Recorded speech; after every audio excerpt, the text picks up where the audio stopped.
Certo. Pessoal, então, olá a todos. Eu sou o professor Bruno Cando Genedites, docente da disciplina de Seminário Geral do PPGCM, UFSCar.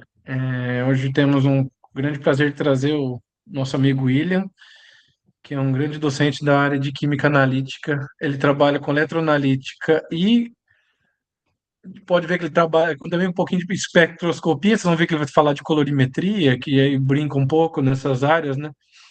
E para diagnósticos, testes rápidos. E o William sempre trabalhou desde sua iniciação, que eu conheço ele, ou conheço com coisas simples e não simplórias, né? E na simplicidade, que são os trabalhos muito bonitos que ele, o ex-orientador deles fazem, que chamam sempre muita atenção e são muito bem vistos, né, da nossa literatura e entre nós cientistas, né? Falando um pouquinho do William, hoje ele é professor doutor do Instituto de Química da Unicamp, ele coordena o Laboratório de Sensores Químicos Portáteis, LSQP. Sua formação acadêmica, ele fez bacharelado na UFABC, doutorado em Química Analítica pela USP.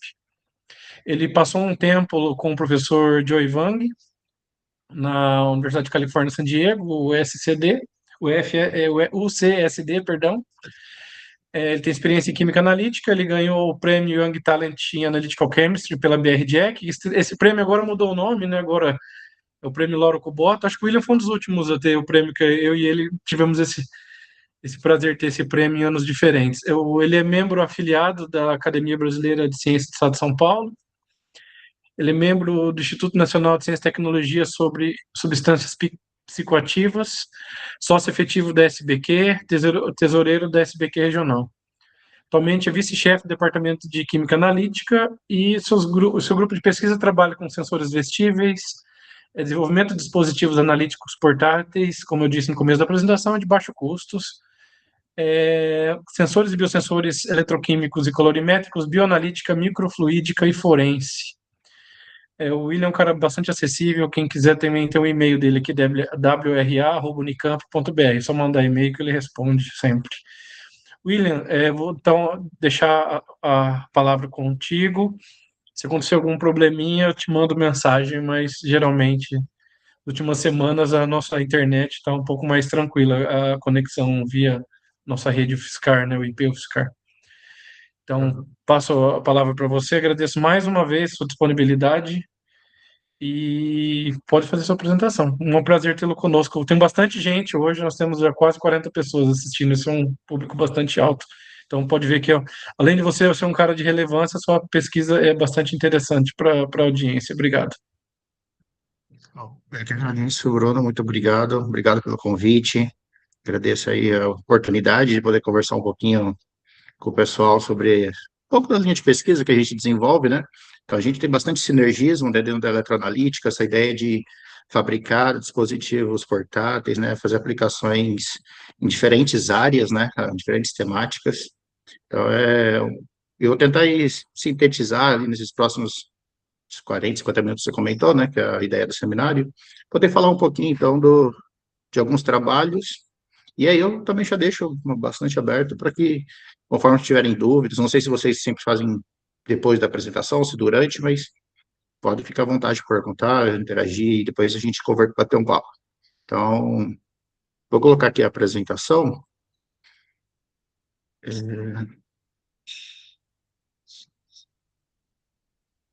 Deixa eu só...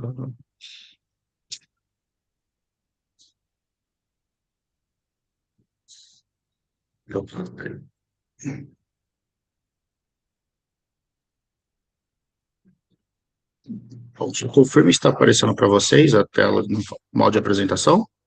Sim, tá ok. Fechou. Fechou. Oi, fechou? Fechou. Espera aí. É que eu fui clicar para poder tirar aqui, eu acabei Tranquilo, sem clicando pressa. fechar, encerrar a apresentação. Tranquilo. Sem pressa. Estamos tranquilos com o tempo. Agora sim. Certo. Bom, então, boa tarde a todos. Mais uma vez, agradeço o convite, a oportunidade de falar com vocês. Então, vou contar Aparecendo o do Meet, o seu link do Meet. Não está aparecendo a apresentação? Tava, mas ele tá Peraí. aparecendo com o link do Meet ao lado. Do lado? Peraí. Agora Agora sim. foi? Deu certo. Fechou. Obrigado. Bom, problemas técnicos resolvidos, né? Podemos lá. Então, eu coloquei essa ideia de um título relativamente genérico, né? Para dizer um pouquinho do que a gente faz, que a ideia é testes químicos, né? E diferentes tecnologias de detecção, principalmente eletroquímica e colorimetria, que eu acho que boa parte do público, acho que, ou, né, quem não trabalhou, conhece algum tipo de tecnologia dessa forma, como, por exemplo, né, os testes de glicemia, os testes de colorimetria para gravidez, testes da Covid que tivemos, né, recentemente.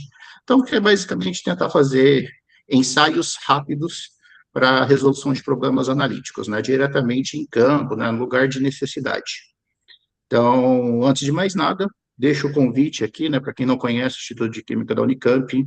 Então, a gente tem aqui o campus, né, deixa eu só. Então, a gente tem o campus aqui principal da unidade Barão Geraldo, aqui em Campinas, é, e o Instituto de Química, né? Então, estamos pertinhos aqui do pessoal que está em Arara, Sorocaba, né? Então, em poucas horas, quem quiser, fica o convite. Estão situados aqui no Bloco B, no laboratório 238. Com certeza, portas abertas para recebê-los. Quem quiser fazer uma visita, conhecer um pouquinho do grupo, será extremamente bem-vindos. Bom, então a ideia aqui do título, né, biosensores, né? Em biosensores, às vezes, quem não trabalha diretamente nessa área, às vezes fica muito genérico, né? O que que é um biosensor, né? O que que é esse teste, né? Aqui eu vou falar primeiro numa linguagem mais técnica, depois eu tentar traduzir isso para vocês, né? Então, como químicos, a gente muitas vezes vai se referenciar aí o PAC, né? E aí o PAC vai falar que um sensor químico, ele nada mais é do que um dispositivo que tem dois componentes no mínimo, né? Que é o receptor e o transdutor. Então, esses dois componentes, né?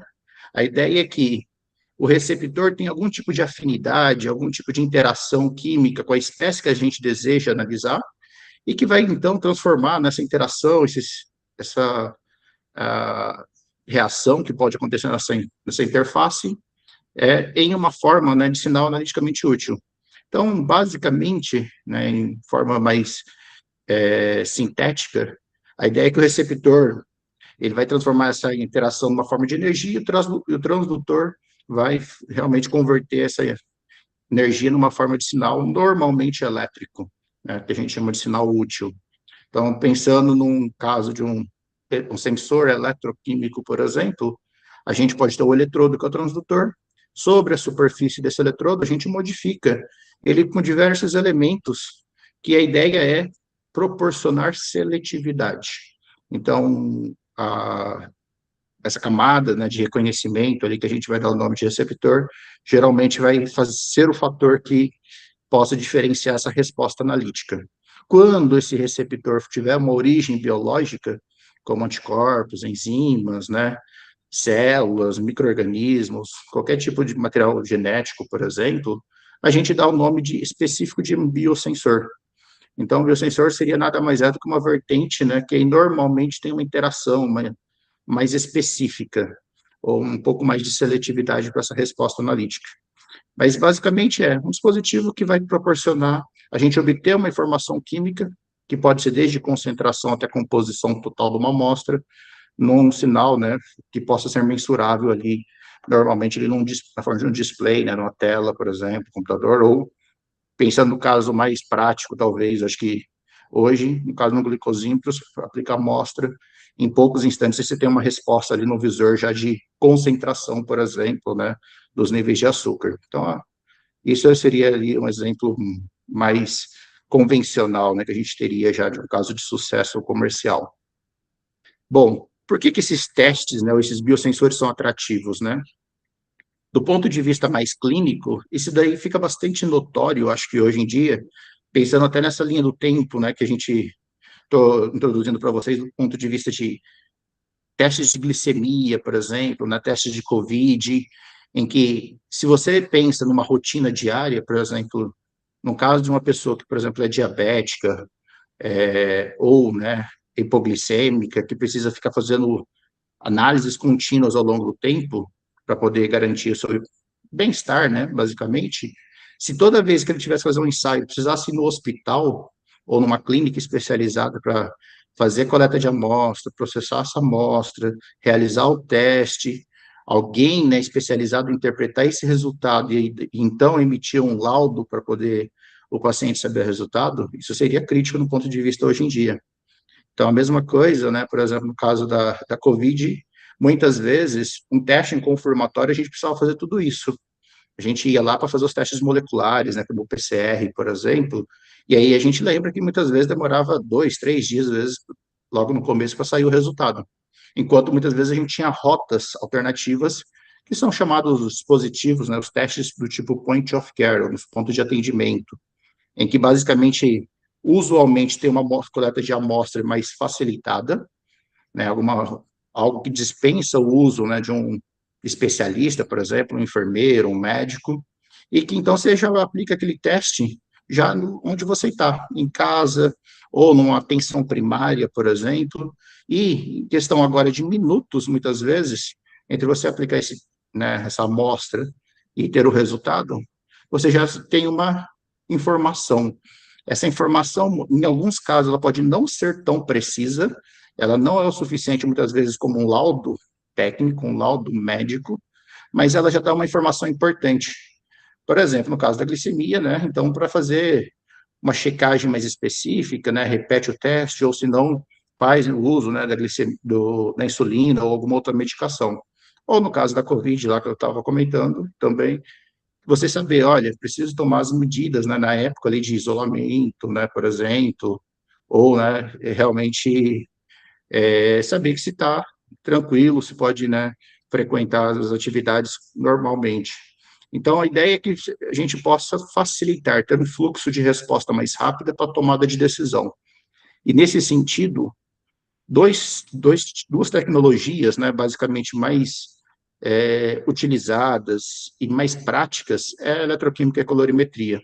Então, por isso, né, que eu vou abordar um pouquinho nesse sentido, essas duas tipos de tecnologias, muitas vezes combinadas, para que possa expandir as aplicações, para que a gente possa, né, em alguns casos, ter um teste mais simples, tipo uma primeira resposta, e um teste mais confirmatório, por exemplo, no caso que precisa de uma sensibilidade maior, uma seletividade maior. Então, a ideia que eu vou trazer é, né, como que a gente pode suprir essas necessidades analíticas em diferentes áreas. Então, vou tentar falar um pouquinho desde testes basicamente ali para aplicações mais clínicas, até, em alguns casos, né, já voltados para a parte ambiental, forense, por exemplo, que também são casos que a gente precisa de tomadas de decisão, caso de uma contaminação, uma suspeita de uma substância perigosa, coisas desse tipo que a gente precisa, né, saber se precisa levar para um laudo confirmatório ou não, está tranquilo, pode, né, seguir um fluxo tradicional, né, por exemplo. Então, acho que é um pouquinho disso que eu queria discutir. Então, o primeiro caso, por exemplo, que eu acho que é um caso bastante interessante que a gente desenvolveu recentemente no grupo, foi o uso, né, por exemplo, daqueles abaixadores de língua que os médicos usam, principalmente em crianças, muitas vezes quando ele quer acessar, né, a cavidade oral, ali fazer o teste, né, verificar a garganta, por exemplo, e então a gente tem aqueles abaixadores de língua, basicamente um palitinho, como se fosse aquele palito de sorvete, muitas vezes, né, só que normalmente aqui já com um grau médico, né, não tem problemas de contaminação, nada do tipo, né? E o que a gente fez foi adquirir, então, esses palitos, né, esses baixadores de língua, e construir e integrar sensores e biosensores, né, nessa superfície. E a ideia foi tentar mostrar, né, a versatilidade. Então, é uma primeira prova de aplicabilidade desse tipo de dispositivo, em que a gente integrou eletrodos, né, e aqui nesse caso, um sisteminha um pouquinho diferente, um conjunto de 4 eletrodos, em que a ideia, né, de fazer esses testes era para determinações, por exemplo, tanto enzimáticas, como o caso da glicose, como medidas diretas em ácido úrico, por exemplo. Então, aqui a gente tem duas substâncias bastante importantes clinicamente, né? Caso de glicemia e caso de hiperuricemia, que é a famosa gota, por exemplo.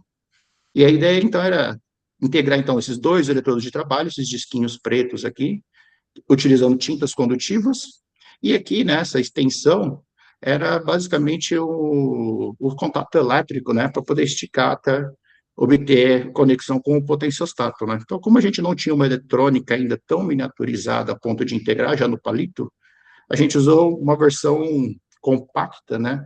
Também que é tipo um pendrive, basicamente um equipamento, aqui não tem a foto dele, mas que você consegue conectar ele na saída do potenciostato.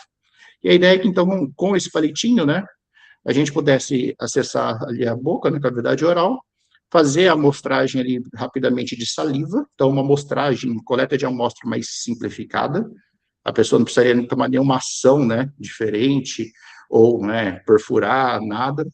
E, nesse caso, em um dos lados a gente integrou eletrodos, do outro lado a gente integrou dois spotzinhos, dois pedacinhos de papel, basicamente, com reagentes já, né, ancorados nesse papel. Então, a ideia que a gente fez foi uma face, uma medida eletroquímica, na outra face, um teste colorimétrico visual.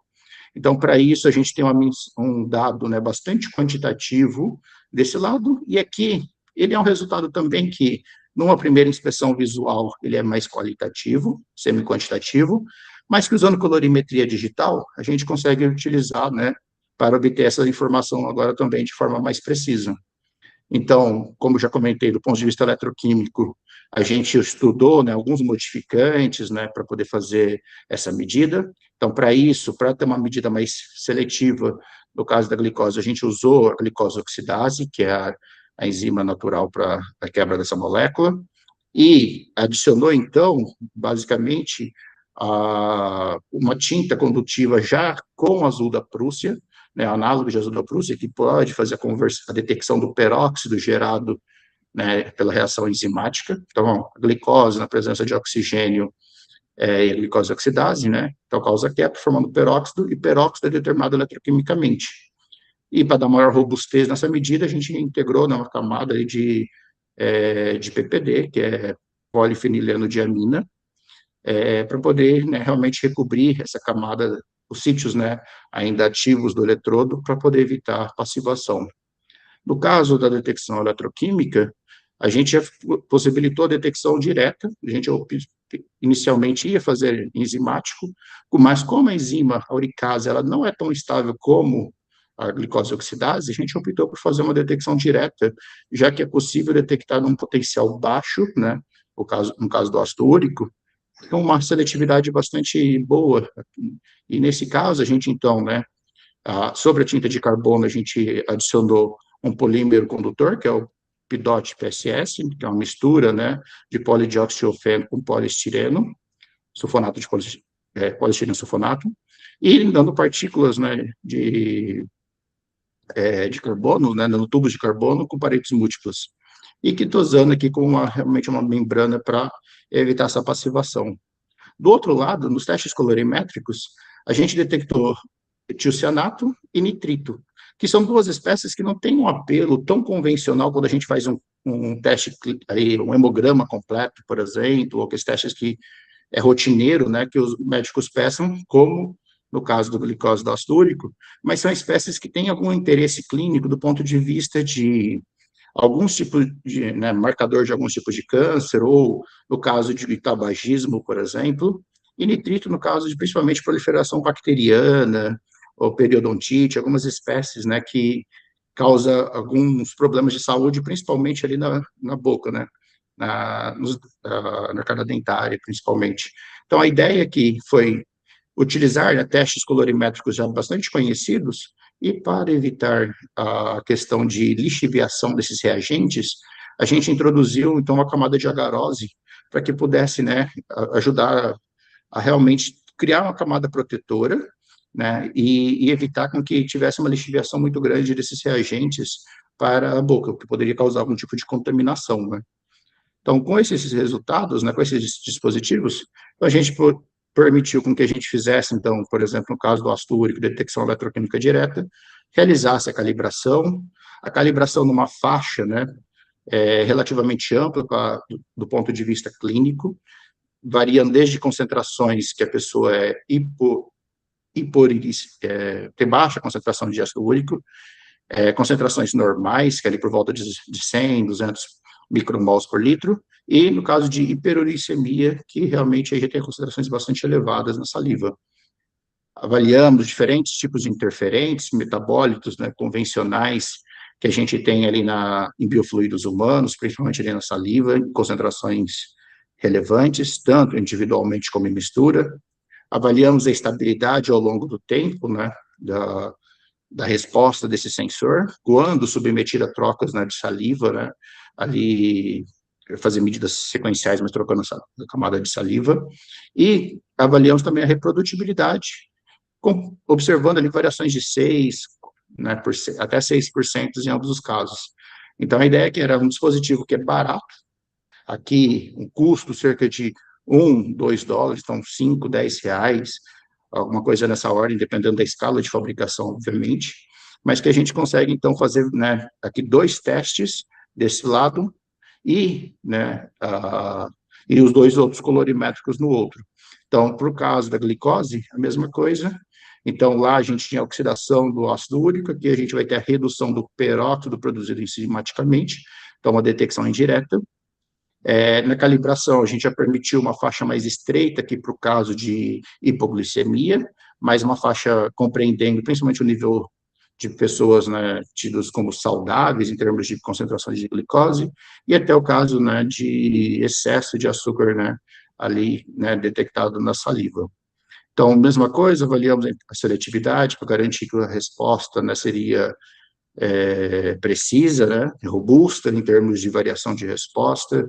Avaliamos a estabilidade, a reprodutibilidade também, aqui menores do que 5% de variação de resposta, garantindo que, apesar da simplicidade instrumental, a gente conseguia fazer, né, testes com uma precisão bastante adequada para essa finalidade. Então, no caso dos testes colorimétricos, aqui, né, está um pouco pequena a imagem, mas em cima tem as colorações dos spots, e aqui, né, então, uma vez que a gente extrai esses padrões de cores dos spots, utilizando, né, a câmera do smartphone para adquirir a foto, e depois qualquer editor gráfico, basicamente, a gente consegue extrair os parâmetros de cor RGB ou CMYK. Nesse caso em particular, ambos os testes, a gente acabou utilizando a porcentagem de magenta como um modelo que descrevia, né, essa tendência, e aí a gente criou uma escala, como se fosse aquelas escalas de pH, por exemplo, né, que a gente pode fazer uma análise semi-quantitativa. Então, aqui a gente tem um certo gradiente de cor relacionando com a quantidade, né, do analito, então, no caso do nitrito, e no caso aqui do tiocianato, então, da mesma forma, né, avaliando a reprodutibilidade do sensor e, né, nesse caso em particular, a interferência. Para os testes de cor, em geral, esses dispositivos, é difícil a gente ter reversibilidade da resposta. Uma vez que adquire a coloração, então ele acaba dificultando, né, fazer um acompanhamento dinâmico. Então, nesse caso, a gente não faz testes de repetibilidade, só reprodutibilidade, e para esse fim, então ele acaba sendo um sensor de uso único, né? Faz uma medida, descarta após o seu uso. Mas nos outros 2 casos, como a gente viu, que tinha uma variação até 6%, a gente conseguiria, então, fazer essas medidas, né, por mais frequência, né, se fosse o caso. Bom, antes de querer pôr qualquer tipo de dispositivo na boca de alguém, né, a gente precisa garantir que ele é seguro, né, basicamente, que ele não tem, né, toxicidade para que a gente cause mais um efeito maléfico, né, do que trazer algum benefício para as pessoas. Então, aqui a gente faz alguns testes, nesse caso, em colaboração aqui com a biologia, né, aqui na Unicamp. Então, a gente faz testes de MTT, calceína, hosts, PI, que é basicamente alguns testes que avaliam essa biocompatibilidade, né, utilizando alguns modelos de células para essa finalidade.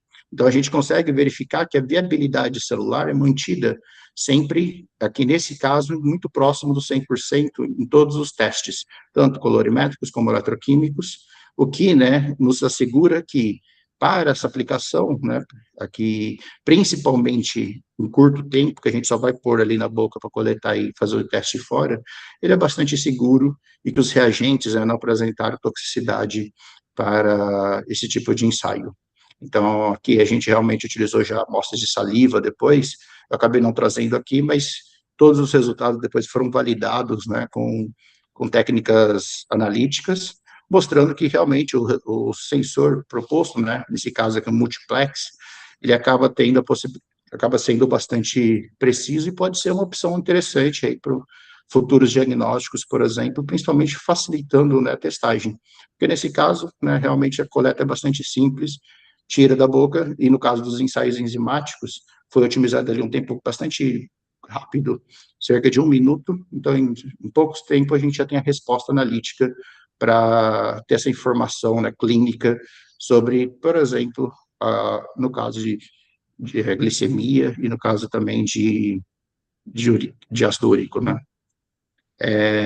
Avançando um pouquinho, né, e aqui para mostrar um pouquinho de uma outra vertente também que pode ter uma aplicação clínica, em alguns casos com contexto que a gente chama de wearable, né, vestível, aquele caso ali, o palitinho, a gente preferiu, né, não fazer o monitoramento, não deixar na boca, até porque a gente não tinha a instrumentação adequada, o potenciostato já miniaturizado o suficiente para integrar ali na cavidade oral. Mas nesse caso aqui, por exemplo, a gente acabou desenvolvendo um sensor têxtil durante até uma crise que tivemos aqui recentemente, né, acho que muitos devem ter acompanhado, que na região de Campinas teve alguns surtos da monkeypox, né, ou da varíola dos macacos, né, no começo dava o nome, depois a gente acabou mudando para mpox. Então, a gente fez algum teste, né, direto ali, rápido, com sensor em papel no primeiro momento, mas depois, pensando um pouquinho na aplicação fim, né, que normalmente, no caso dessas doenças, se manifesta principalmente na forma de pequenas feridas, né, pústulas que aparecem na pele dos pacientes. Então, para evitar que, né, a pessoa precise fazer a coleta ali das pústulas, dessas feridas, né, aquela purulência, né, que é o pulso, basicamente, para depois aplicar no teste, né, fazer o isolamento e tudo mais, a gente acabou desenvolvendo um dispositivo vestível que, nesse caso, a gente usou a aramida, que é basicamente uma fibra sintética, bastante utilizada, né, em alguns tipos de vestuários. Ela é bastante interessante nesse contexto para a gente fabricar via laser. Então, a gente acabou fazendo a gravação via laser nesse sistema, em que a gente converte um material não condutor num material, né, que tem ali um análogo a um grafeno, um grafite, né? Então, depende dessa radiação, depende do substrato, a gente vai formar um material carbonáceo condutor. E aí, esse material ele é bastante interessante para a gente já utilizar para fazer medidas eletroquímicas. No contexto de fazer medidas eletroquímicas vestíveis, a gente precisa fazer sensores que a gente chama de label free, né? Então, assim, sem marcação, sem rotulação, mas principalmente sem uso de espécies adicionais para fazer esses ensaios. Então, muitas vezes, né, em casos de biosensores, a gente usa frequentemente sondas redox externas para depois fazer a leitura das interações biológicas. Nesse contexto, a gente acabou optando por fazer um layout diferente de eletrodos, mas para fazer medidas por capacitância. Porque uma vez que agora, sobre esses materiais, né, gravados aqui no laser, sobre a aramida, desculpa, a gente consegue, então, fazer a modificação com receptores, né, biológicos. Nesse caso, a gente usou anticorpos, que reconhece uma proteína específica, que é a proteína 29, da parede do vírus.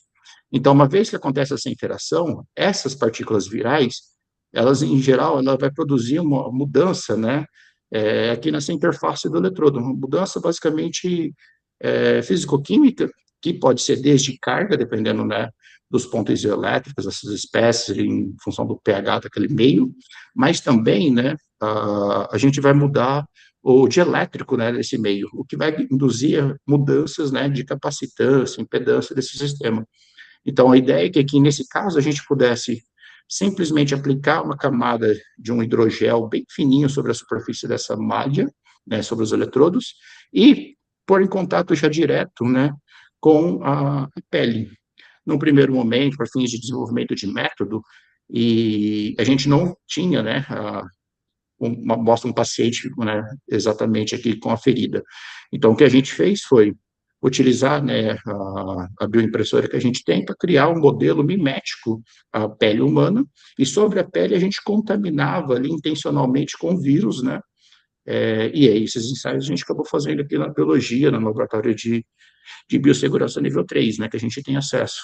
Então, com isso, a gente conseguiu, então, simular essas aplicações e mostrar que era possível observar uma mudança de capacitância, né, em função aqui da frequência, e escolhendo uma frequência adequada para melhor discriminação das respostas, a gente consegue calibrar. Então, a gente consegue ter uma curva aqui de dose e resposta, né, variando concentrações aqui de vírus, né, de 10 a menos 1 até 10 a quarta, basicamente, que é o intervalo que compreende a maior parte dos relatos clínicos, né, nessas feridas, nessas pústulas.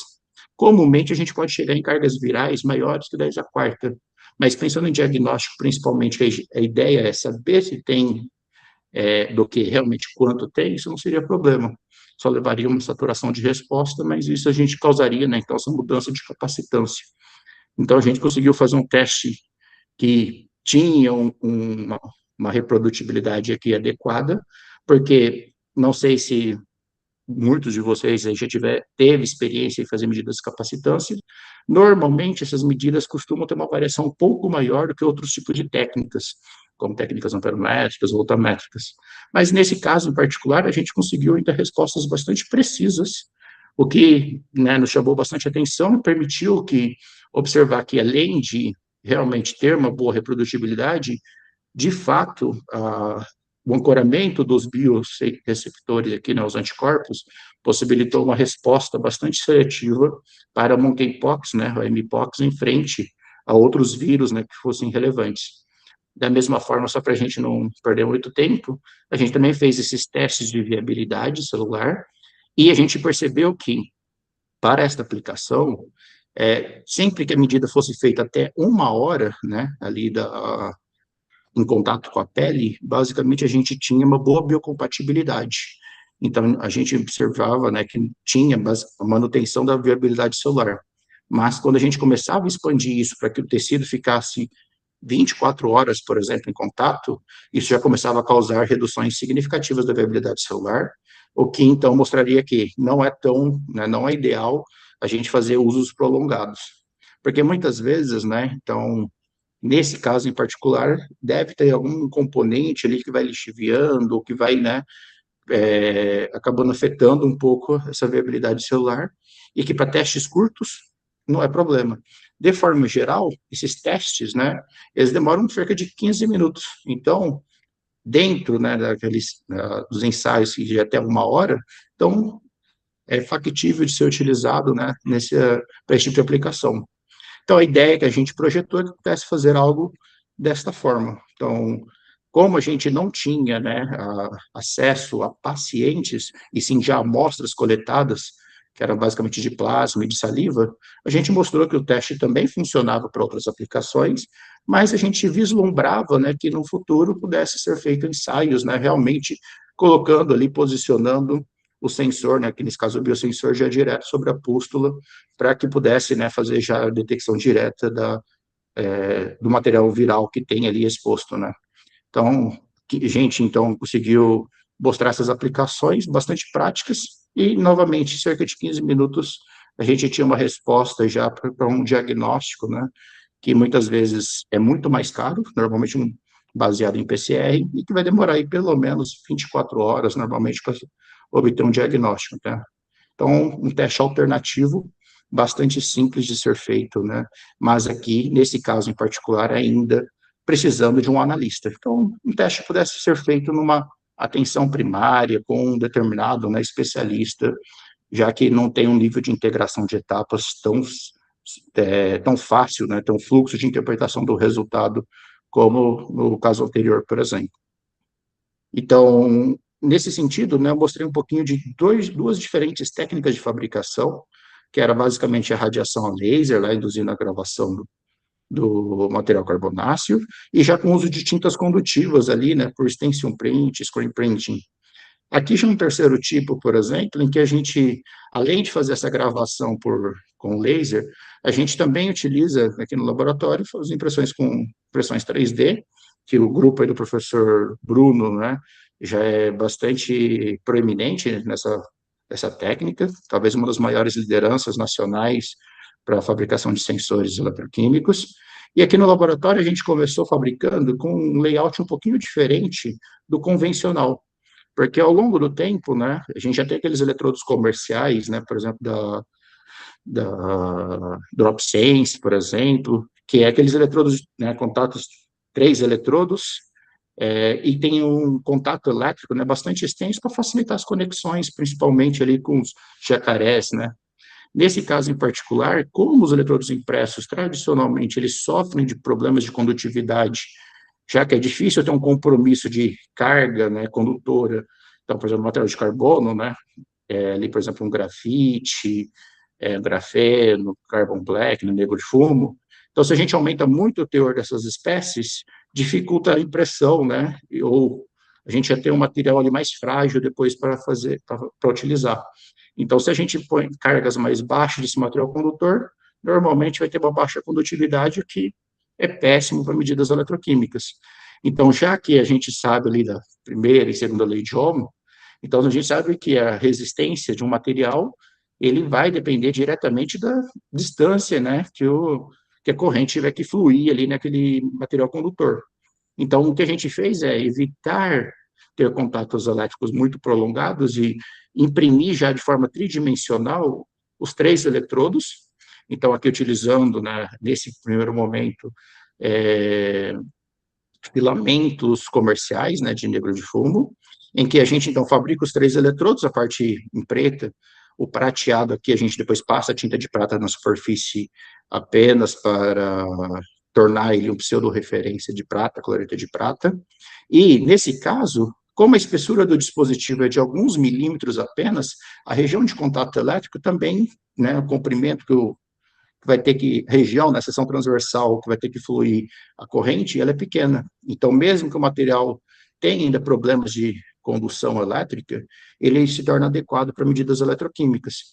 E aí, os contatos elétricos, a gente já faz na face oposta, encaixando esse chipzinho aqui num dispositivo como esse. E aí, nesse caso, então, a gente consegue melhorar a performance, mantendo as mesmas características, né, que a gente tem do dispositivo eletroquímico convencional.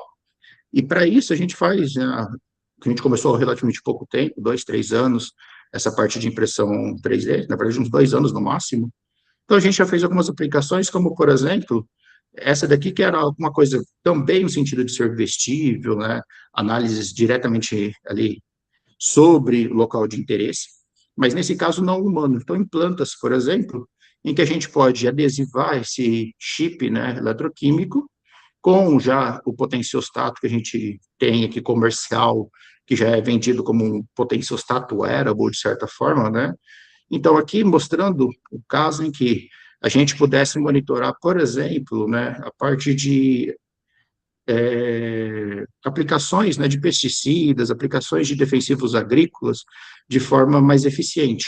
Então, por exemplo, hoje em dia, como tem essa questão de agricultura mais sustentável e tudo mais, escolher técnicas que possam melhorar o desempenho, possa, né, ter uma resposta ter uma informação de precisão, né, agricultura de precisão ali, no caso de se realmente está pulverizando, né, está aplicando de forma adequada em todas as regiões, a gente poderia pôr, né, dispositivos como esse no interior de plantas ou em alguns lugares da propriedade para verificar se tem a presença daquela espécie, daquele defensivo agrícola.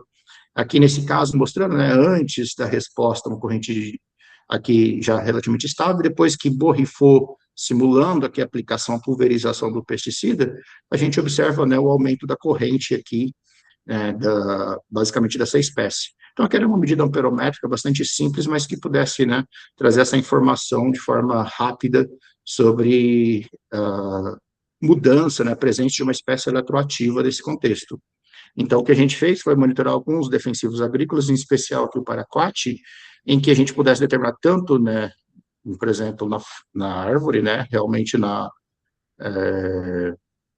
aqui, na planta, né, como também em frutas, por exemplo, pensando até na segurança alimentar, por exemplo. Então, reparem que aqui, desde, né, fazer um esfregaço, até realmente aplicado na forma de pulverização. Então, na forma de pulverização, a gente, né, o material entra em contato direto com o sensor, a gente tem sinais, né, mais bem definidos, mais expressivos. Na forma de um esfregaço, como que mostrado no vídeo, por exemplo, então, por exemplo, se a gente obtesse ali uma fruta no mercado e quisesse saber se ela está segura, se tem algum agrotóxico, por exemplo. Então, aqui já o potenciostato, né, destacado nessa região, o chipzinho eletroquímico, e sobre esse chip eletroquímico a gente aplica, né, um hidrogel iônico, né, então aqui basicamente é um meio tamponado, com força iônica elevada, para que a gente fechasse essa eletroquímica e então fizesse a amostragem. Para isso, faz o esfregaço, né, desse sensor, então um sensor em papel aqui basicamente, esfrega esse sensor contendo a camada de hidrogel sobre a superfície a ser analisada, espera alguns minutos, né, mas aqui também tempo otimizado, 2, 3 minutinhos apenas, que é para que aconteça, né, a permeação dessas espécies pelo hidrogel chegando à superfície do eletrodo. E aí, em si, a gente consegue ter, né, informação química, né, depois aqui, né, mostrado, não sei se deu para vocês perceberem que durante a medida, o perfil voltamétrico, né, da presença do composto de interesse. Então, a ideia é que a gente, né, consegue fazer diferentes aplicações.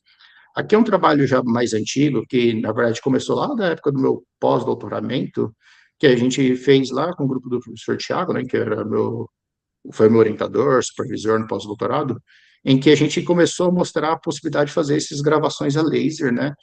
E naquele momento a gente mostrou isso em papelão. Então, que era basicamente um substrato bastante acessível, né, descartável, que era atrativo ali para fazer diversas aplicações. Com o tempo, a gente expandiu, né, essas aplicações, tanto no grupo dele como aqui no meu grupo, diversos substratos, diversos materiais. O grupo do professor Bruno também, né, vem explorando bastante essa técnica. Então, a gente consegue fabricar esses materiais em substratos sustentáveis, né? E a ideia é que, na época, a gente mostrava que podia formar diferentes materiais com diferentes características dependendo, né, do substrato, das condições do laser, e fazer algumas aplicações, por exemplo, como explosivos, né, uma aplicação forense ali, um teste rápido para presença de nitroexplosivos. Então, mais à frente, o que a gente começou a fazer era explorar tanto essa ideia de ter um substrato já de um material basicamente à base de papel, né, um papelão, fabricado ali com basicamente só utilizando laser, com a parte microfluídica, que era algo que a gente fazia bastante com sensores em papel, né? Então, principalmente para a parte colorimétrica, mas também eletroquímica, a gente pode integrar, né, esses dispositivos em que a gente aplica uma gota de solução, por capilaridade, dadas as características do papel, ele se, né, transporta para regiões delimitadas aqui com essa camada de cera ao redor. Então, a gente imprime um layout aqui em cera, e a ideia é que a gente combinasse, né, esses dois dispositivos, e agora o papelão em si ele é relativamente hidrofóbico, sua superfície, né, mas acoplado com essa superfície, a gente pode fazer multiplexação de testes numa única amostragem. Então, um trabalho que a gente desenvolveu aqui, né, recentemente foi integrar esse tipo de dispositivo para fazer medidas de aplicações forenses. Nesse contexto, aqui mostrando, né, a questão da capilaridade, aqui da ação capilar da solução no papel, enquanto no papelão isso permanece ele praticamente estável por um bom período de tempo, e a gente fez a determinação de anfetaminas.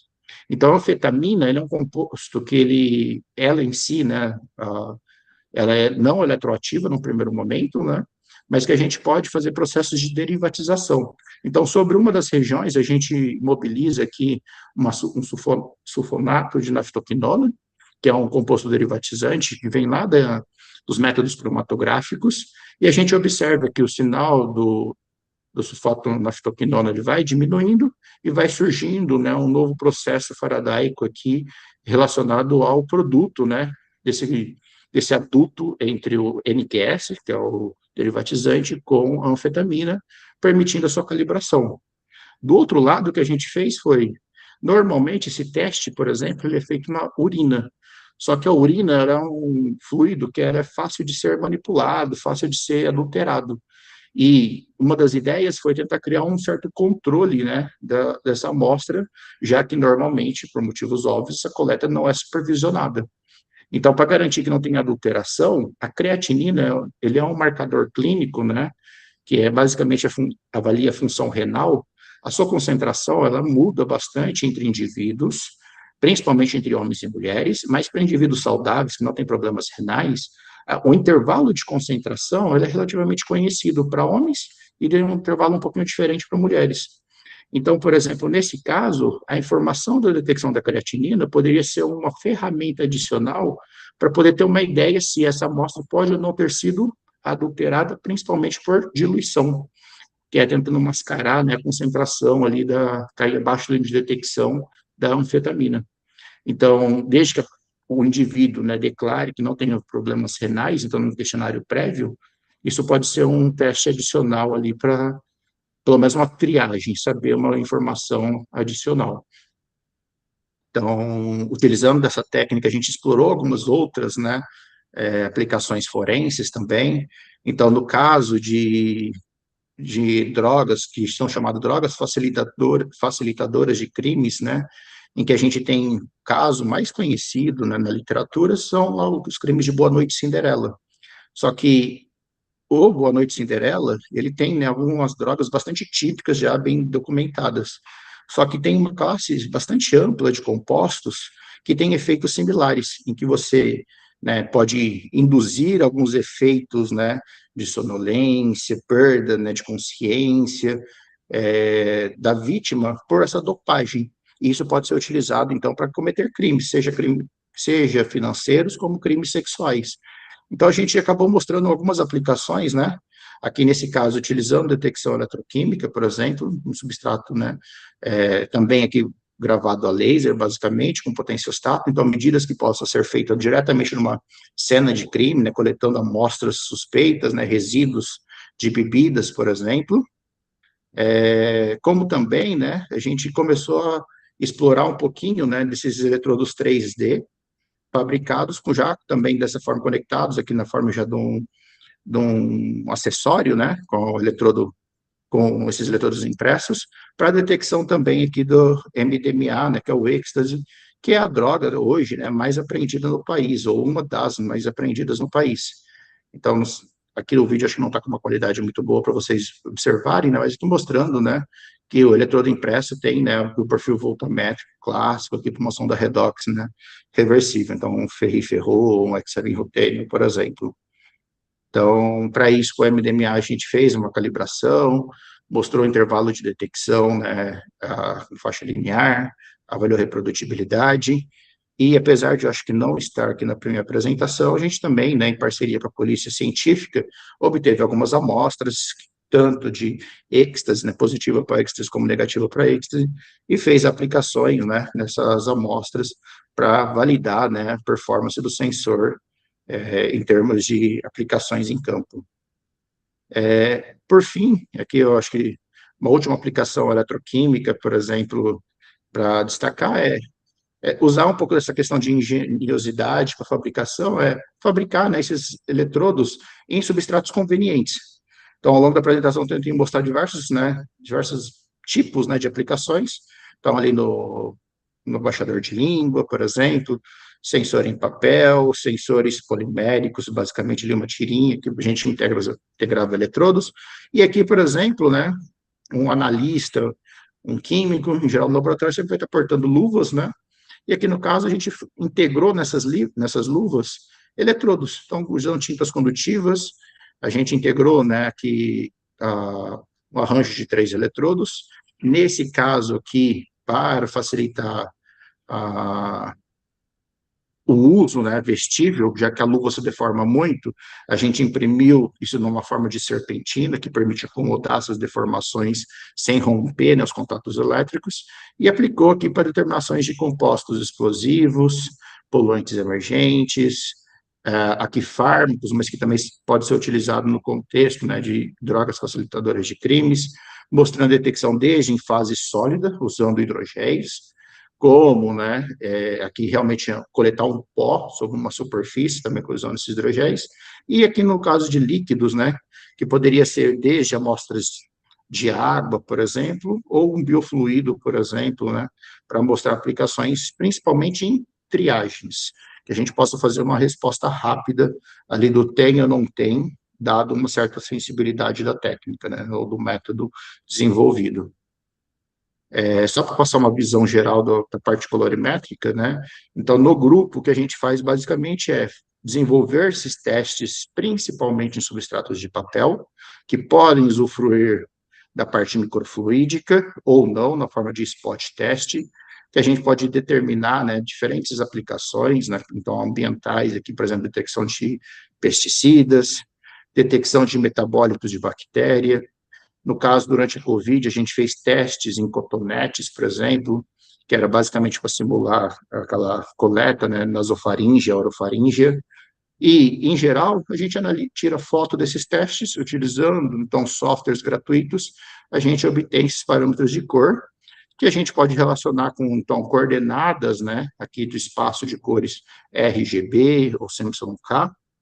Dependendo da aplicação para fins mais quantitativos, a gente pode padronizar essa região, né, em que a gente vai tirar foto. Então, a gente coloca o teste aqui dentro, utilizando uma câmera, né, fechada contendo LEDs, e ao fechar, né, essa câmera, a gente posiciona o celular, mantém a distância fixa para tirar foto e mantém uma iluminação constante, né, para obter resultados mais precisos. Então, já que hoje em dia todo mundo tem esse tipo de detector, um celular no bolso, mas sabe que a qualidade da foto depende bastante da pessoa. Então, se está tremendo, se o ambiente está mais claro, está mais escuro, a distância, por exemplo. Então, aqui a gente consegue padronizar isso simplesmente só posicionando o celular e, né, tirando a foto ali num ambiente bastante controlado. Então, a gente consegue fazer, né, desde testes diagnósticos biosensores para COVID, mostrar que esses sensores em papel a gente pode fazer titulações ácido-base, por exemplo. Podemos fazer detecções, então, de aqui defensivos agrícolas, aqui alguns compostos carbamatos, por exemplo, detecção de compostos, né, excretados por bactérias, por exemplo, para poder fazer ensaios de crescimento, por exemplo, ou para fins de diagnóstico também, detecção de metabólitos aqui no suor, de uma forma mais vestível, em que, nesse caso, para facilitar a aplicação, já que uma aplicação, né, sobre o corpo, a ideia é que o usuário não vai poder ter uma câmera, um acessório para poder padronizar as condições de foto, a gente inclui já alguns marcadores, por exemplo, de cores, em que a gente pode usar a variação desse parâmetro, né, como uma forma de corrigir, né, a aquisição da foto, a mudança, né, de sinal analítico e ter uma resposta mais precisa, né? Então, como se fosse um padrão interno aqui das medidas, né, colorimétricas. Então, com isso, a gente pode ter uma medida microfluídica, por exemplo, e detecção aqui de diferentes compostos, né, aqui, no caso forense, vários fármacos, que são usados como elementos de corte para contaminação de drogas, por exemplo. E o último caso, e para encerrar, como eu comentei, a gente tem aqueles compostos chamados, né, de drogas facilitadoras de crimes, e que, como eu comentei, é um análogo do crime Boa Noite Cinderela. Uma classe de compostos bastante utilizadas são os chamados benzodiazepínicos, que são compostos bastante utilizados ali como ansiolíticos, principalmente, né? E que a ideia foi, então, mostrar que alguns compostos dessa classe a gente pode fazer um ensaio colorimétrico. Então, utilizando a mesma química do teste do Scott, basicamente, que já é bastante reportada para detecção ali de cocaína, principalmente, a gente mostrou que em bebidas, por exemplo, a gente conseguia determinar, então, midazolam, por exemplo, que é um dos elementos, né, um dos fármacos mais baixo custo e fácil de adquirir, principalmente. Então, a gente mostrando em diferentes matrizes aquosas, né, bebidas aqui variando de 30% a 45%, né, de teor alcoólico. E para isso, para fins quantitativos, a gente utilizava aqui uma equação, né, que basicamente corrigia os fatores em função da coloração de R, G e B. Então, já que não tem uma transição só de uma cor, né, um gradiente de cor, sim transições de cores, então a gente optou por essa ferramenta para a gente poder calibrar e criar um modelo que possibilitasse essa detecção. Assim como, né, mostrando que para alguns compostos, né, essa detecção ela não tem uma boa sensibilidade, mas para outros, como então, né, midazolam, flurazepam, a gente consegue ter, né, essa detecção e que pode ser uma triagem rápida. Então, que a pessoa pudesse ter ali um kitzinho, né, e um pedacinho de papel, uma tirinha de papel, na verdade, contendo reagente, molhasse ali na bebida, né, suspeita, numa balada ou num qualquer local, né, social, e pudesse ter uma resposta rápida. Então, que reparem que a partir de 1 minuto, você já tem uma variação de cor, né, bastante estável, né, já bastante uniforme, de 1 minuto a 3 minutos, e tomar uma decisão do tipo, tá, parece seguro ingerir essa bebida, ou não, né, no caso do tipo, é melhor evitar não tomar essa bebida por algum tipo de suspeita. Então, é basicamente isso que eu queria trazer para vocês, um pouquinho da conversa, talvez já tomei uns minutinhos a mais aqui da apresentação. Agradeço às agências de fomento, que com certeza né, acreditaram aí no trabalho que a gente vem desenvolvendo, aos colaboradores, né, por diferentes auxílios, em especial, né, os alunos, pesquisadores aqui do grupo. É difícil estar todo mundo numa mesma confraternização, no mesmo evento, então, algumas diferentes fotos, mas que vai representar todo mundo aqui. E agradeço mais uma vez a oportunidade de poder falar com vocês, estar aqui apresentando, e fico totalmente à disposição, tem aqui meu contato, e como eu comentei, se tiverem a oportunidade de visitar aqui o Instituto de Química da Unicamp, são muito mais do que bem-vindos. E obrigado novamente. Valeu, Bruno. Retorno para você. Obrigado, William. A apresentação, acho que bastante inspiradora para os colegas. Eu tirei aqui a Sempre apresentação, tentando mas se precisar buscar. depois colocar para algum questionamento. Sim. Abrir perguntas. Tem... Débora levantou a mão? Sim, eu tenho uma pergunta para o William. William, em relação ao de microfluídica de cera que vocês fizeram, vocês compraram aquele papel já com a cera ou vocês realmente passaram a cera em cima do eletrodo? Aham. O que vocês fizeram? Isso. Então, nesse caso, a gente tem aqui no laboratório algumas impressoras que infelizmente elas foram descontinuadas, então é até meio difícil comprar, né, ainda novos exemplares, mas a Xerox, há alguns anos atrás, ela criou, né, uma impressora que é um pouquinho diferente das tradicionais inkjet, em que ela tem cartuchos de cera. Então, são cartuchos sólidos, a gente compra, então, esse material ela fornece, né, ela vende, então a gente consegue imprimir o layout, o desenho que a gente quiser aqui, utilizando essas impressoras. Então, ela é bastante facilitada, então é só escolher o layout, imprimir, levar para uma etapa térmica, né, para realmente hidrofobizar tridimensionalmente, né, aquecer a cera ali, ela, né, causa fusão e penetra ali no papel ou no substrato que quiser para revestir ali e delimitar a região hidrofílica apenas para o ensaio químico. Bacana, eu fiquei curiosa porque estava bem perfeitinha a área ali, eu E, falei, poxa, fazer com a mão é um pouco difícil, não, né? pensando um Tá, pouco, né, para reprodutibilidade de ensaio, isso é sim, crítico.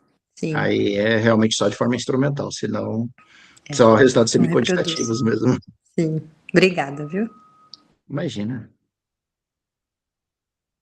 Mais perguntas? Eu, professor, Olá, Pode boa perguntar, tarde. Sandra. boa Boa tarde. tarde. Então, eu vi, né, teve uma parte lá que você colocou sensores em uma planta, né, para fazer a detecção de uso de defensivos.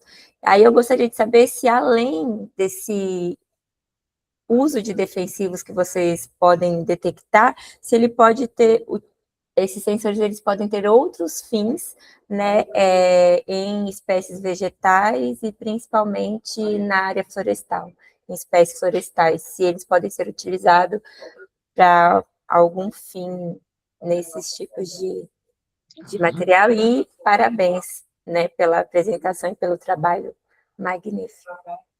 Obrigado. Não, com certeza, tem várias outras aplicações que podem ser exploradas. O nosso objetivo inicial, na verdade, era fazer um monitoramento da saúde das plantas, que é realmente obter, né, parâmetros ali, basicamente, nutricional, basicamente, das plantas. Só que, para isso, a gente ainda tem um desafio ali de fabricação, que é basicamente construir, né, sistemas de amostragem. Por quê? Então, a gente poderia simplesmente pegar uma planta, processar e fazer um sensor convencional, né? Mas a ideia é que pudesse ficar monitorando continuamente ali fluidos, né, que está passando ali, por exemplo, numa folha ou num caule, por exemplo, né? Só que a gente precisa fazer isso normalmente como se fossem microagulhas, né? Então, que a gente pudesse só, né, realmente perfurar minimamente, de forma a não a prejudicar a planta, e fazer essa coleta desses fluidos. Só que nesse caso, em termos de fabricação, com as técnicas que a gente tem aqui, a gente tem um pouco de limitação, ou em resolução, para poder, né, criar esses sistemas microfluídicos para poder coletar ali, ou do ponto de vista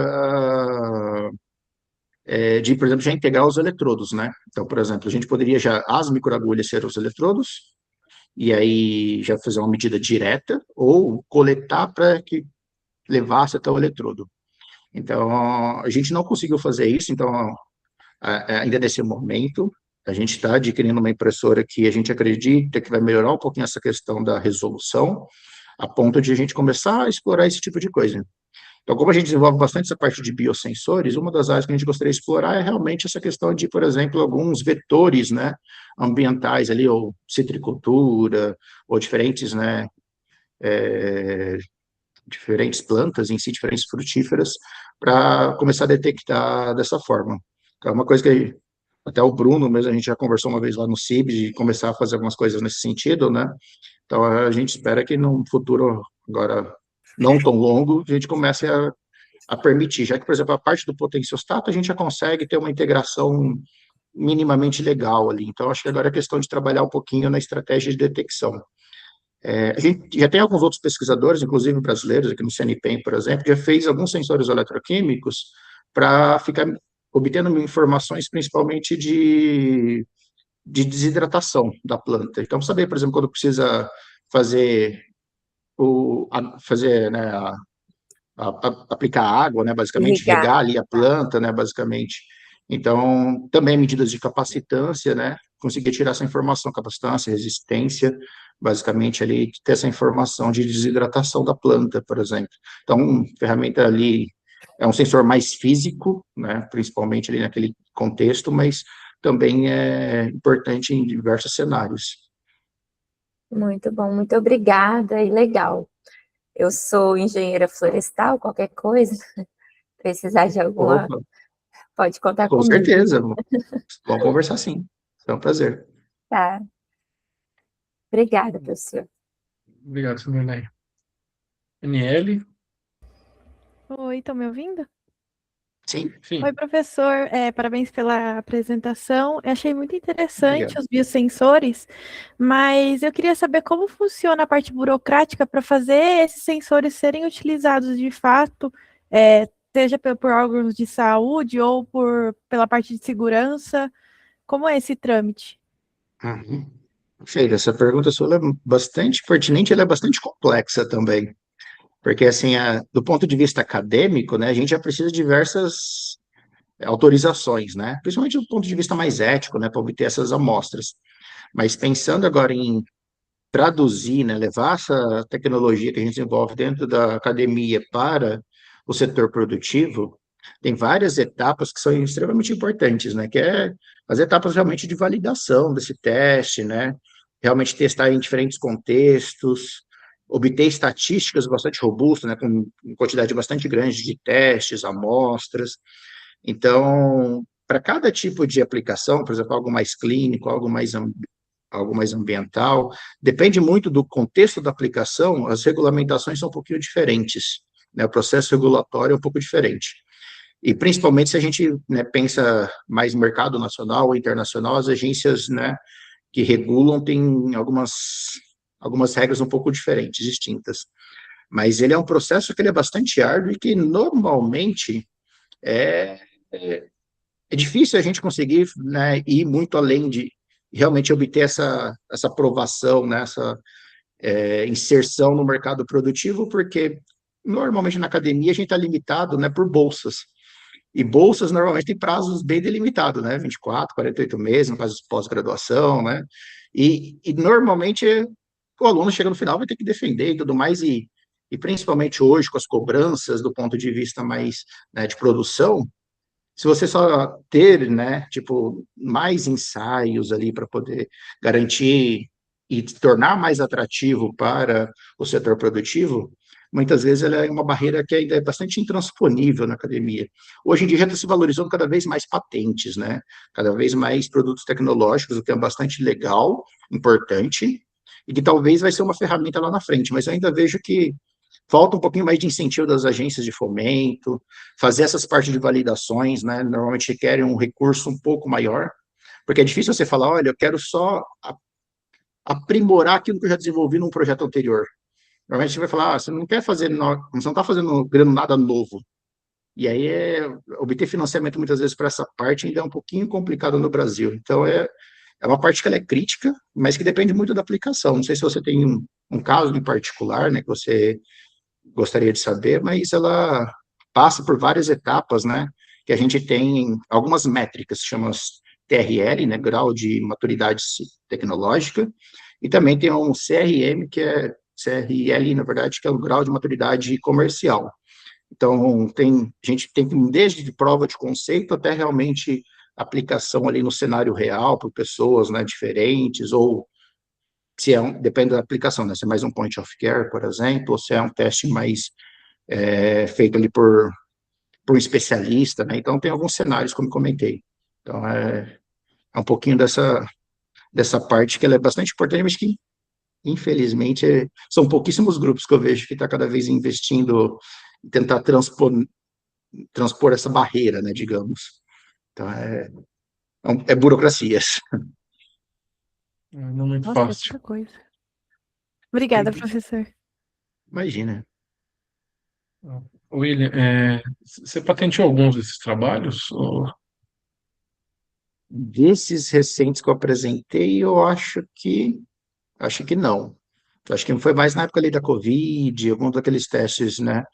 Então, na época a gente, né, por estar fazendo trabalhos em colaboração, a gente teve mais esse cuidado. Hoje em dia, é uma coisa que estou falhando, né, de correr atrás. Então, a gente não tem dado tanto ênfase nessa parte, mas é uma parte que é importantíssima, né?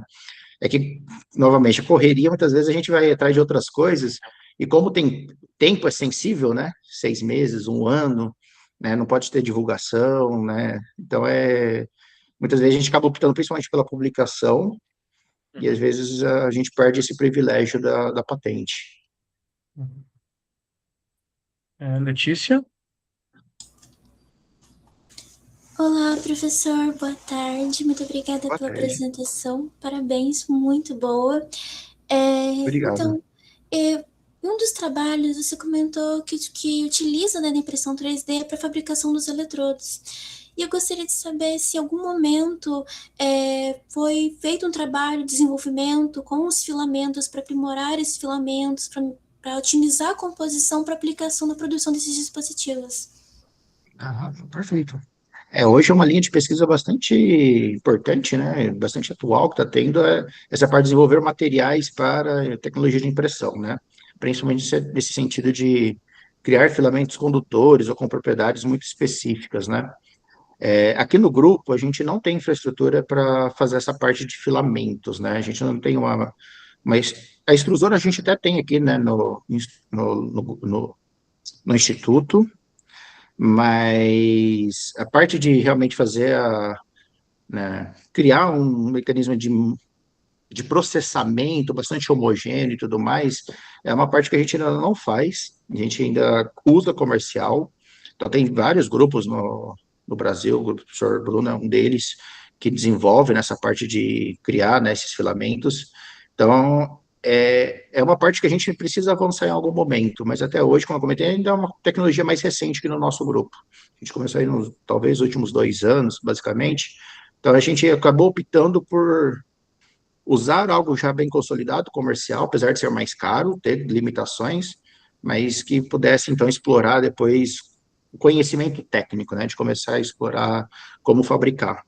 Então, acho que um próximo passo é isso, é começar a entrar em colaborações com grupos que já desenvolvem, porque não necessariamente a gente precisa ficar sempre desenvolvendo, né, já tem conhecidos, grupos que já fazem isso com maestria, então, às vezes é mais prático realmente criar parcerias ali de obter esses materiais e começar a aplicar, né, começar a explorar para melhorar resistência, já por elementos, né, que possam ser catalisadores de reações, enfim, várias estratégias podem ser feitas, mas no grupo a gente ainda não conseguiu avançar nesse sentido. Certo, muito obrigada. Imagina. Eu sempre acho que o William tem um carinho na aplicação, que eu sou um cara que fale muito. Assim, eu quero desenvolver o material. O William já gosta de fazer o talento você faz a aplicação e é legal. O foco seu é bem cuidadoso e isso eu falo, eu tenho uma falha enorme nisso. Eu falei com os meninos outro dia. O jeito de você pegar, Imagina. extrair a amostra, o jeito de você verificar ou simular medir o padrão analítico melhora muito, né? Isso é interessante. E eu acho que o seu grupo, ele é bem forte nisso. E eu acho que isso dá um destaque nos trabalhos. Eu acho bacana, o William.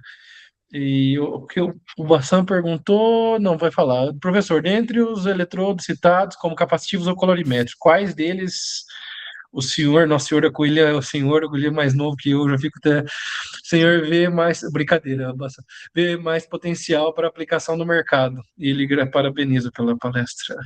Uhum. Qual que você acha que poderia chegar mais rápido dentre esses que você apresentou hoje? Eu acho que depende muito do propósito. Do ponto de vista comercial, prático, mais geral, se fosse falar, eu acho que os colorimétricos pela simplicidade. Você não precisa ter um equipamento, né? A pessoa tem que saber conectar os eletrodos, tudo mais ali, né? Ter cuidados adicionais. O teste de cor, normalmente a gente já cria ali um sisteminha para robustez, né? Ter uma redundância para a pessoa aplicar a solução e tudo mais, que a gente consegue fazer isso já que a gente chama muitas vezes de cassete, né, que é a superfície, né, toda a região ao redor, é prático. Então, já é alguma coisa que as pessoas estão familiarizadas. Toda vez que tem um dado eletroquímico, se não tiver uma etapa de integração de resposta para já dar informação precisa para o indivíduo, do tipo, olha, a concentração é tal, ou é positivo ou negativo, se precisa da pessoa interpretar, por exemplo, ela vai pegar valor de corrente, vai pegar um valor de potencial, para depois ela ter que saber o que fazer com isso, eu acho que vai limitar a aplicação. Então, a colorimetria eu acho que é o mais prático, que deve ser mais simples de entrar no mercado, ter uma aceitação. Agora, a eletroquímica ela tem bastante potencial, só que aí precisa realmente ter uma parte de eletrônica bastante já elaborada. Então, como a gente está aqui na parte da química, né, Instituto de Química, é difícil a gente ter pessoas que têm essa expertise mais na eletrônica. Então, a gente precisa de parceiros para criação de aplicativos, sistemas que já possam, né, integrar essa resposta e dar já a informação final para o usuário, né? Então, nesse sentido, acho que falta uma etapa ainda, né? Em termos de química, acho que a gente está legal.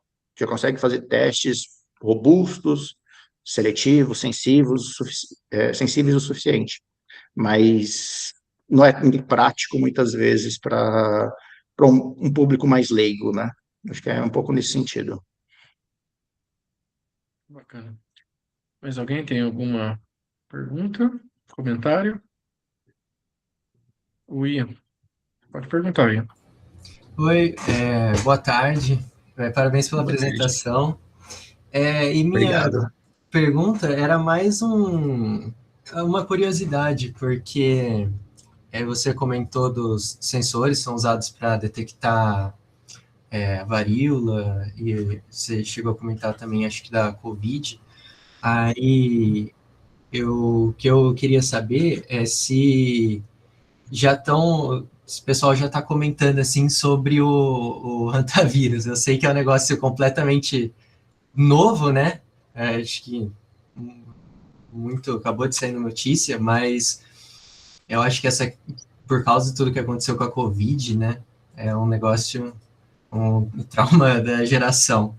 E então, se o pessoal já está comentando sobre isso, se o que aconteceu durante a Covid, se teve alguns mudanças e progressos assim na parte de sensor que ajuda a deixar mais rápido essa questão de desenvolver sensores para as novas doenças? Perfeito. Acho que Depois da Covid, a gente ficou todos mais receosos, né? Quando começa a ter novos casos, surtos de que tenha algum tipo de potencial para transmissão, né, em massa. Então, eu acho que em termos de avanços, por exemplo, a parte de criar os biosensores é uma parte que ela já é bastante estabelecida. Tem diversas rotas, né, estratégias de ancoramento e tudo mais, mas o grande ponto-chave sempre é escolher o receptor mais adequado para a detecção seletiva. Então, nesse sentido, eu acho que quando a gente já trata de uma doença que tem um certo conhecimento prévio, isso facilita. Inclusive, eu estou vendo que o Bruno já colocou. Eu lembro que o Bruno, há alguns anos, né, participou de um trabalho que era justamente do rotavírus. Então, antes mesmo Exato. de ter essa Primeiro trabalho em repercussão na 3D. mídia, Uhum. já tem tecnologias nesse sentido, né? Então, por exemplo, toda vez que surge uma nova demanda, a gente consegue responder de relativamente rápida, porque a gente já conhece o know-how, né? Já tem o know-how ali as etapas de desenvolvimento. Então, é lógico, cada pesquisa tem seus desafios, tem, né, cada uma das etapas para tentar aperfeiçoar. Mas, a princípio, a gente não precisa reinventar a roda, né? Não precisa começar a quebrar a cabeça de como fazer. A gente pode escolher pensando no produto final, por exemplo, pensando em termos de praticidade, né? O que vai ser mais fácil de ser utilizado. Então, aí a gente já escolhe a técnica, a estratégia, mas a gente consegue sim, né, fazer novos biosensores, novos testes, né, sem necessariamente recomeçar uma pesquisa do zero, né? Então, a gente consegue aproveitar esse conhecimento já adquirido, né, para novas estratégias. Esse foi o primeiro trabalho nosso de 3D, de biosensor, um pouco mais Olha complexo, só. e aí caiu essa semana, o pessoal do lab, nossa, temos que fazer alguma coisa de hantavirus. Vocês não estão nem lendo o currículo do seu orientador, nós já publicamos hantavirus do pessoal do Paraná. Você está brincando, vem não já. O... Então eu acho que dá, e não e é um trabalho que tem bastante interesse, assim, tem bastante citação até já. Eu acho que hantavirus é legal, eu acho que dá para trabalhar o Ian. E o que o William faz aí é só modificar poucas coisas para ele aplicar para hantavirus. É bem tranquilo. Ainda É, bem que já tem, então. mas é que é aquela história. Isso aí que nós publicamos junto com o pessoal da Fiocruz do Paraná. É, e eu acho que mas é dessa forma mesmo, Ian. Quando bater o olho e quando tiver uma próxima endemia ou pandemia, é assim que faz. Como o William fez, nós publicamos da Monkeypox, esse da Hantavirus, da Covid nós publicamos, nosso grupo do William, acho que é nesse sentido mesmo que o William falou. Tendo investimento, acho que deslocar o esforço não é muito difícil. O que falta às vezes é investimento, né, William? Mas a gente se vira com o Certeza. que tem, né? Porque a parte de biosensores, a gente fala depois, o dispositivo custa, né, sei lá, chutar valores, $1, $2, né? Coisa de 10, R$ 20. Mas o desenvolvimento vai recursos. Esses bioreceptores, né, esses materiais, eles são caros. Principalmente que muitas vezes ainda são materiais que a gente ainda não produz eles aqui no Brasil. Muitas vezes vem por importação. E aí depende muito de flutuações de câmbio e tudo mais. Então, precisa ter financiamento, precisa a gente ter, né, esse respaldo, seja por agências governamentais ou, né, privadas, mas precisamos cada vez mais ter esse respaldo para que possa criar novas tecnologias, né? Senão, o know-how a gente tem, mas sem capital humano e capital financeiro é difícil. Além dessa, o valor humano, né? Você tem que deslocar o Com certeza. professor, contratar bolsista, as pessoas elas precisam comer, ir à academia, e com isso elas têm que receber uma bolsa decente. Esse é algo. A gente tem que transformar a política em política de Estado, não deixar mais depender da política de tempos em tempos. Se você transforma isso, como tem a FAPESP e CNPq e CAPES fossem vinculados à política de Estado, acho que nós já estaríamos melhores A no Brasil, né? valorização, a valorização de pesquisadores no país ainda, infelizmente, deixa a desejar. Lá abaixo. Muito boa discussão. Nós estamos quase meia hora discutindo. Mais alguém? Desculpa, até atrasamos um pouco você, William, mas é que o assunto é Imagina, interessante. prazer. Mais alguém? Tem algum comentário? Não? Então, vou encerrar, William. Agradeço mais uma vez, nossa, muito bacana seus trabalhos. Parabéns mais uma vez ao grupo. Ah, Obrigado. todos os trabalhos que vocês fazem são sempre muito bonitos. O William, faz pouco tempo, ele ganhou o prêmio CAPES de tese com um aluno dele, e isso já mostra que ele já, como, apesar de ser jovem, docente, porque é jovem, mas já é docente, né? Então, por isso que eu brinco, mas ele já tem ele realmente entra numa linha bem aplicada a biosensores. Se quem quiser olhar depois, podem olhar o Lattes do William e verificar quão belo foram os trabalhos ali dele e do aluno. Já está também, já tá se despontando, já está no IQ como pesquisador, tentando aí buscar o futuro dele, né? Certeza. Pessoal, eu agradeço então, William. Boa semana para você e espero que eu te encontro no SBQ, eu acho, né, em junho, né? Você vai para o SBQ? Show de bola. Vou. Tá na parte de casa, né? Tá do lado, né? Eu te encontro no SBQ. Abraço, tudo de bom, Fechou. William. E se precisar, conte conosco para fazer Opa. parcerias, bancas, trocar pneu de carro, estamos aí para qualquer coisa. A mesma coisa. Estamos perto aí, vamos tendo contato. Estou à Tá, joia. disposição. Obrigado. Obrigado mais uma vez, William. Pessoal, então Valeu. encerro Valeu, a pessoal. apresentação, encerro a aula de hoje, então. Obrigado a todos. Até a próxima apresentação.